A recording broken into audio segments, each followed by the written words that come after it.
Assalamualaikum warahmatullahi wabarakatuh. Hai Sobat Mahasiswa, berjumpa kembali bersama saya Mariana Safitri di mata kuliah PTIK. Kita masuk ke pertemuan 4, yaitu tentang New Digital Technologies. Pokok bahasan dalam pertemuan 4 ini ada 2 poin, yaitu ada Big Data, ada Artificial Intelligence atau AI. Kita bahas yang pertama, yaitu tentang Big Data ya. Dari sudut pandang ilmu pengetahuan, ya, media penyimpanan pada hardware atau perangkat keras dapat berupa hard disk gitu ya, ataupun yang lainnya. Sedangkan media penyimpanan pada jaringan biologi, yaitu pada diri kita adalah otak ya, yang diciptakan oleh Tuhan Yang Maha Esa. Kemudian seberapa penting sih mengolah data-data yang kecil, kemudian berkumpul menjadi data yang besar ya atau big data. Berikut adalah gambaran umum dari sebuah big data ya. Di mana elemen penting dalam big data ada data yaitu berupa fact ya yang dideskripsikan dengan kata-kata. Kemudian ada informasi, merekam atau mengambil data dan knowledge pada satu waktu tertentu. Sedangkan data dan knowledge dapat terus berubah dan bertambah dari waktu ke waktu. Kemudian knowledge di sini apa yang kita ketahui ya saat ini tidak dapat menyimpan pengetahuan dalam diri kita dalam apapun selain otak ya. Untuk membangun pengetahuan perlu adanya informasi dan data.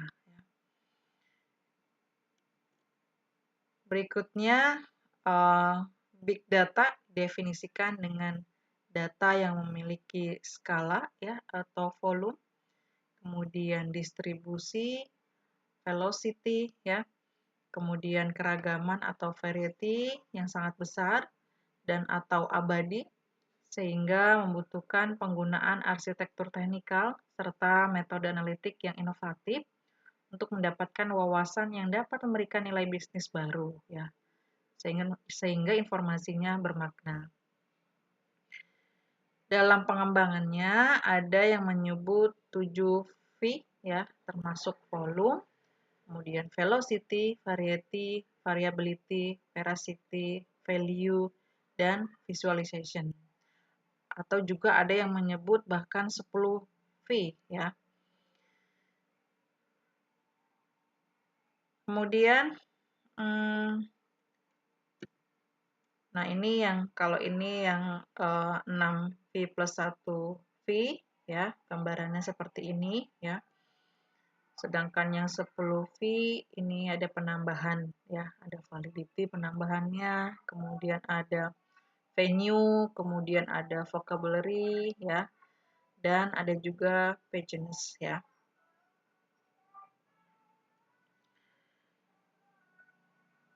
Selanjutnya, big data merupakan istilah ya untuk sekumpulan data yang begitu besar ataupun kompleks ya, di mana tidak bisa ditangani lagi dengan sistem teknologi komputer yang konvensional ya. Ini menurut Horowitz ya dan kawan-kawan di tahun 2013. Untuk volume data sendiri, teknologi big data dibagi menjadi 2 kelompok ya. Yang pertama ada batch processing ya, yang mana digunakan untuk menganalisis data yang sudah settle ya pada satu waktu tertentu.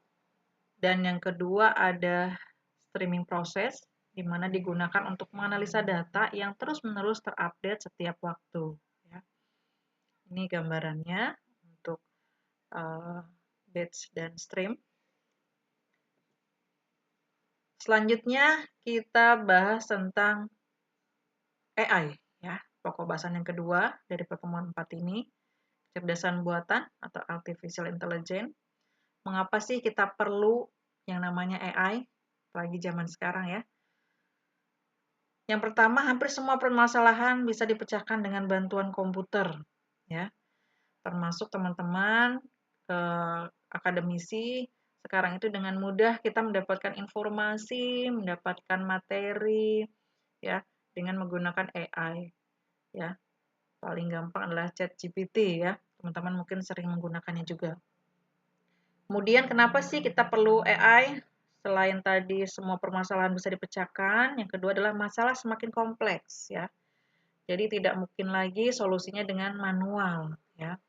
Kemudian tidak ada keterbatasan hardware lagi. Selain itu juga keinginan manusia ya, di mana komputer bertindak seperti manusia. Selanjutnya pengertian AI ya. Ini ada beberapa definisi ya dari para ahli. Yang pertama menurut H.A. Simon ya, AI merupakan kawasan penelitian, aplikasi dan instruksi yang terkait dengan pemrograman komputer untuk melakukan sesuatu hal yang dalam pandangan manusia adalah cerdas ya. Kemudian pengertian AI menurut Rich and Knight ini sebuah studi tentang bagaimana membuat komputer melakukan hal-hal yang pada saat ini dapat dilakukan lebih baik oleh manusia ya. Selanjutnya pengertian AI dapat ditinjau dari dua pendekatan ya. Yang pertama pendekatan ilmiah ya atau scientific approach. Ini pendekatan dasar ilmiah timbul sebelum invasi komputer ya. Ini tidak sama dengan kasus mesin uap ya dan dapat diatasi dengan perkembangan teknologi lanjutan. Kemudian pendekatan yang kedua yaitu pendekatan teknik engineering approach, usaha untuk menghindari definisi AI tapi ingin mengatasi atau memecahkan persoalan-persoalan dunia yang nyata. Ya. Kenapa sih kita butuh mempelajari AI? Ya, karena AI mempresentasikan bagian tengah atau inti dari ilmu komputer. AI juga mewujudkan suatu bentuk ketidaktepatan dan komputasi, ya. Kemudian AI juga mempunyai kekuatan alami antar cabang ilmu, di mana AI adalah bagian ilmu dari teknik dari cognitive science. Cognitive science merupakan suatu perpaduan ilmu filsafat dengan ilmu linguistik dan ilmu psikologi, ya. Selanjutnya, AI memperlakukan representasi pengetahuan dan manipulasinya. Kemudian knowledge pada pusat dari semua ilmu teknik dan AI adalah pusat dari semua ilmu teknik. Alasan penting lainnya yaitu penelitian AI diharapkan menemukan atau membongkar bentuk krisis besar dalam waktunya. Krisis dibuat oleh interaksi dari teknologi ilmiah dan filsafat. Ya. Selanjutnya untuk sejarah AI, awalnya pekerjaan dipusatkan pada game playing, ya. Sebagai contoh audio dengan kecerdasan dan permainan catur, ya. Pembuktian teorema pada tugas-tugas formal.